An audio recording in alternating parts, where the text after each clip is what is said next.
చాలామంది అరటికాయ కూర అనగానే చాలా బోరుగా ఫీల్ అవుతుంటారు బాబోయ్ అంటారు. కానీ అరటికాయ కూర వండుకునేలా వండుకుంటే చాలా బాగుంటుందండి. చాలా టేస్టీగా ఉంటుంది. అలాగే ఒక్కసారి చేసుకుంటే మళ్ళీ మళ్ళీ తినాలనిపించేలా ఉంటుంది. మరి ఇంకెందుకు ఆలస్యం, అరటికాయ కర్రీ ఏ విధంగా తయారు చేసుకోవాలో చూద్దామా? Welcome back to my channel.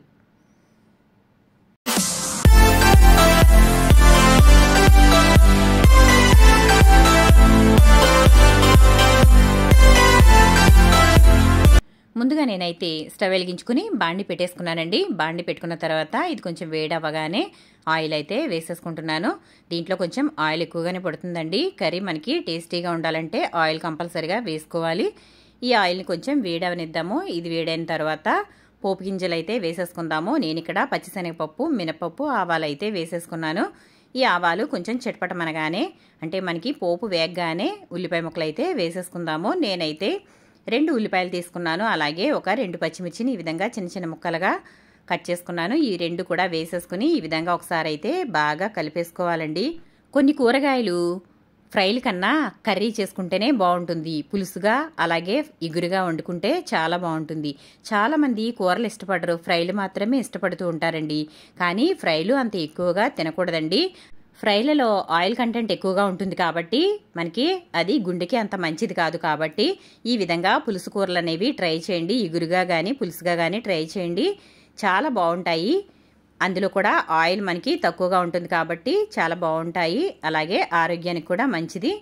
నేనైతే ఈ ఉల్లిపాయ ముక్కల్లో సాల్ట్ అయితే వేసేసుకున్నాను. 1 స్పూన్ సాల్ట్ అయితే వేసి ఒకసారి కలిపేసుకుని మూత అయితే పెట్టేస్తున్నానండి. ఇప్పుడు ఈ ఉల్లిపాయల్ని బాగా వేగనిద్దాము. ఒక 2-3 నిమిషాల తర్వాత అయితే చూద్దాము. మనకి ఉల్లిపాయ అయితే ఆయిల్లో బాగా మగ్గిపోయింది. ఈ విధంగా వేగితే చాలు, మరీ ఎర్రగా వేగాల్సిన అవసరం లేదండి. ఉల్లిపాయ చక్కగా వేగిపోయింది. పచ్చిమిర్చి కూడా చూసారు కదా, కలర్ అయితే మారిపోయింది. ఇప్పుడైతే నేను ఇందులో ఒక 2 టమాటాలు అయితే వేసేస్తున్నాను. ఈ అరటికాయ కూరలో టమాటా ఎక్కువగా వేసుకుంటే బాగుంటుంది కాబట్టి నేనైతే బాగా పండినవి 2 కాయలు అయితే వేసాను. ఇవి చిన్న కాయలేనండి, మరీ పెద్దవి కాదు. ఇప్పుడు ఇవి కూడా ఒకసారి బాగా కలిపేసుకుని మూత అయితే పెట్టేసుకుందాము. ఈ టమాటా బాగా మగ్గే వరకు కూడా మగ్గనిద్దాము. మళ్ళీ ఒక 2 నిమిషాల తర్వాత అయితే చూద్దామండి. టమాటా మంచి కలర్ ఉండడం వల్ల చక్కగా ఉల్లిపాయలు కూడా మంచి కలర్ అయితే వచ్చేసాయి. చూసారు కదా, మనకి టమాటా అయితే బాగా మగ్గిపోయింది. ఇప్పుడు ఈ విధంగా టమాటా కూడా మగ్గిన తర్వాత మనం కట్ చేసి పెట్టుకున్న అరటికాయ ముక్కలు అయితే ఇందులో వేసేసుకుందాము. అరటికాయని కట్ చేసుకున్న తర్వాత ఉప్పు వేసిన నీళ్ళలో వేయడం వల్ల రంగు అనేది మారకుండా తెల్లగా ఉంటాయి. లేదంటే గనక అరటికాయ ముక్కలు త్వరగా నల్లబడిపోతాయండి. కాబట్టి ఉప్పు వేసిన నీళ్ళలో అయితే వేసి పెట్టుకోవాలి. ఇప్పుడు ఈ అరటికాయ ముక్కలను అయితే నేను ఇందులో వేసేస్తున్నాను. నేనైతే ఇక్కడ 2 అరటికాయలు అయితే తీసుకున్నాను. 2 అరటికాయలకి 2 ఉల్లిపాయలు, 2 టమాటాలు, 2 పచ్చిమిర్చి అయితే వేసేసుకున్నాను. అరటికాయ ఆరోగ్యానికి చాలా మంచిదండి. ముఖ్యంగా షుగర్ ఉన్న వాళ్ళకైతే అరటికాయ చాలా మంచిది. అరటిపండు తింటే షుగర్ పెరుగుతుంది అంటారు, కానీ అరటికాయ తినడం వల్ల షుగర్ అనేది కంట్రోల్లో ఉంటుంది. కాబట్టి ఈ విధంగా బరువు తగ్గాలనుకునే వాళ్ళు కూడా ఈ అరటికాయ తినండి. డైట్కి చాలా మంచిది ఇది. అరటిపండులో క్యాలరీలు ఎక్కువగా ఉంటాయండి, అదే కాయలో అయితే తక్కువగా ఉంటాయి. డైట్ చేసేవాళ్ళు అరటిపండు ఎక్కువగా తినకూడదు, అరటికాయ అయితే ఎక్కువగానే తినొచ్చు, ఏం కాదు. ఈ విధంగా అయితే ఒకసారి బాగా కలిపేసుకుని మూత అయితే పెట్టేసుకోవాలి. చూసారు కదా, మనకి అరటికాయ అనేది చాలా త్వరగా మగ్గిపోతుందండి. మనకి త్వరగా అయ్యే కూరలు ఏంటి అంటే అందులో అరటికాయ ఒకటని చెప్పొచ్చు. చాలా స్పీడ్గా అయిపోతుందండి అరటికాయ. 10 నిమిషాల్లో టేస్టీగా కర్రీ అయితే రెడీ చేసేసుకోవచ్చు. చూసారు కదా, నేనైతే ఒకసారి బాగా కలిపేసుకుని మూత అయితే పెట్టేశాను. ఇప్పుడు ఒక 2-3 నిమిషాల పాటు బాగా మగ్గిన తర్వాత ఇప్పుడైతే ఒకసారి మూత తీసి చూద్దామండి.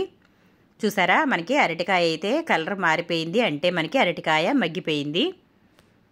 ఈ విధంగా అయితే బాగా కలిపేసుకోవాలి. ఇలా కలుపుకున్న తర్వాత మనమైతే ఇప్పుడు ఇంకొక నిమిషం పాటు అయితే మూత పెట్టేసుకుందాము. అలాగే ఒక అర నిమిషం తర్వాత చూద్దామండి. మనకి చూసారు కదా ఎలా వేగుతుందో. ఇప్పుడైతే మనం మళ్ళీ ఒకసారి అయితే బాగా కలిపేసుకున్న తర్వాత ఉప్పు కారాలు అయితే వేసేసుకుందాము. అరటికాయతో ఏ కర్రీ చేసుకున్నా చాలా బాగుంటుందండి. ఫ్రై బాగుంటుంది, అలాగే ఇంకా రకరకాలుగా చేసుకోవచ్చు. ముఖ్యంగా చాలామంది అరటికాయ అంటే బజ్జీ కోసమే అనుకుంటారు, కానీ ఈ విధంగా కర్రీ తయారు చేసుకుంటే చాలా బాగుంటుంది. నేనైతే ఇక్కడ ఒక 2 స్పూన్లు అయితే కారం వేసాను, అర స్పూన్ అయితే పసుపు వేసాను. మనం ముందుగానే ఉప్పు వేసుకున్నాం కదా, చివరిలో ఒకసారి అయితే చెక్ చేసుకుంటే సరిపోతుంది. ఇదైతే బాగా కలిపేసుకోవాలి. చాలామంది కారం అనేది తక్కువగా వాడుతూ ఉంటారండి కర్రీలలో. మేమైతే కొంచెం కారం ఎక్కువగానే తింటాం కాబట్టి నేనైతే 2 స్పూన్లు అయితే వేశాను. ఒకవేళ మీరు తక్కువగా తినేవారైతే కొంచెం తగ్గించి అయితే వేసుకోండి. చూసారు కదా, ఇలా అయితే కలిపేసుకున్న తర్వాత 1 నిమిషం పాటు నేను ఈ విధంగా మగ్గనిస్తాను. కారం అయితే మనకి పచ్చివాసన పోతుంది. చూసారు కదా, ఇప్పుడైతే 1 నిమిషం తర్వాత అయితే చూద్దాము. ఇప్పుడు అంతా కూడా బాగా కలిపేసుకోవాలి. ఇలా కలుపుకున్న తర్వాత ఇప్పుడైతే మనం వాటర్ అయితే వేసుకుందాము. ఇలా అయితే ఒకసారి కలిపేసుకోవాలి. ఇప్పుడైతే మనం వాటర్ తీసుకున్నామండి. నేనైతే ఇక్కడ 1 గ్లాస్ వాటర్ అయితే తీసుకున్నాను. ఇప్పుడు ఈ వాటర్ అయితే మనం ఇందులో వేసేసుకుందాము. చూసారా, ఇలా అయితే వాటర్ వేసేసుకోవాలి. వాటర్ వేసుకున్న తర్వాత ఒకసారి అంతా బాగా కలుపుకోవాలి. ఇలా అయితే బాగా కలుపుకోవాలి. నేనైతే 1 ఫుల్ గ్లాస్ అయితే వాటర్ వేసేసానండి. మనకి ఇలా వేసుకోవడం వల్ల అరటికాయ అనేది చక్కగా ఉడికిపోతుంది. ఇప్పుడు ఇదైతే మూత అయితే పెట్టేసుకుందాము. ఒక 2-3 నిమిషాల పాటు మగ్గనిద్దామండి. 2 నిమిషాల తర్వాత అయితే చూద్దాము. మనకి కర్రీ చూసారా ఏ విధంగా తయారైందో. ఇలా అయితే మనకి కర్రీ అయితే దగ్గరగా వచ్చేసింది. ఇప్పుడైతే ఒకవేళ మీకు ఇష్టం ఉంటే గనక చింతపండు వేసుకోవచ్చండి. మీకు ఇష్టం లేకపోతే స్కిప్ చేసేయచ్చు. ఇది కొంచెం ఎగరనిస్తే సరిపోతుంది. నేనైతే ఇక్కడ కొంచెం చింతపండు అయితే వేస్తున్నానండి. నేను ఇక్కడ ఒక 2 రెబ్బలు అయితే చింతపండు తీసుకుని ఈ విధంగా పులుసు అయితే తీసేసుకున్నాను. ఇదైతే ఇందులో వేసేసుకున్నాను. చూసారు కదా, ఈ కర్రీలో మనం చింతపండు వేసుకుంటేనే బాగుంటుందండి. అరటికాయ కూర ఈ విధంగా తయారు చేసుకుంటే టేస్ట్ అనేది చాలా బాగుంటుంది. మీరు కూడా తప్పకుండా ట్రై చేయండి ఫ్రెండ్స్. మీకు ఏ విధంగా వచ్చిందో నాకు కమెంట్ సెక్షన్లో కమెంట్ పెట్టండి. పులుపు ఇష్టపడిన వాళ్ళైతే, అంటే చింతపండుని ఇష్టపడిన వాళ్ళైతే కర్రీ చివరిలో కొంచెం నిమ్మరసం కానీ లేదంటే ఆమ్చూర్ పౌడర్ కానీ వేసుకుంటే సరిపోతుంది. ప్రస్తుత కాలంలో చాలామంది గ్యాస్ట్రిక్ ప్రాబ్లంతో అయితే బాధపడుతూ ఉన్నారండి. చాలామంది చింతపండు అనేది అవాయిడ్ చేసేస్తున్నారు. అటువంటి ప్లేస్లో మీరు ఒకవేళ చింతపండు నచ్చకపోతే గనక ఇందులో నిమ్మరసం కానీ లేదంటే ఆమ్చూర్ పౌడర్ కానీ వేసుకోవచ్చు. చూసారు కదా, మనకి చింతపండు అయితే వేసిన తర్వాత ఒక 2-3 నిమిషాల తర్వాత ఈ విధంగా కర్రీ అయితే మనకి రెడీ అయిపోయిందండి. ఎంతో టేస్టీగా ఉండే అరటికాయ ఇగురు కూర రెడీ అయిపోయింది. మరి మీకు ఏ విధంగా ఇది అనిపించిందో నాకు కమెంట్ సెక్షన్లో కమెంట్ పెట్టండి ఫ్రెండ్స్. మీరు కూడా తప్పకుండా ట్రై చేయండి. మీకు ఏ విధంగా వచ్చిందో నాకు కమెంట్ సెక్షన్లో కమెంట్ పెట్టండి. ఎంతో టేస్టీగా ఉండే అరటికాయ కూర అయితే రెడీ అయిపోయింది. ఈ విధంగా పులుపు వేసిన కూర అప్పటికప్పుడు కన్నా కాసేపటి తర్వాత, అంటే పూర్తిగా చల్లారిపోయిన తర్వాత అయితే చాలా బాగుంటుందండి. మీరు కూడా తప్పకుండా ట్రై చేయండి ఈ అరటికాయ ఇగురు. నాకైతే నోట్లో నీళ్ళు వస్తున్నాయండి. మరి మీరు కూడా తప్పకుండా ట్రై చేయండి ఫ్రెండ్స్.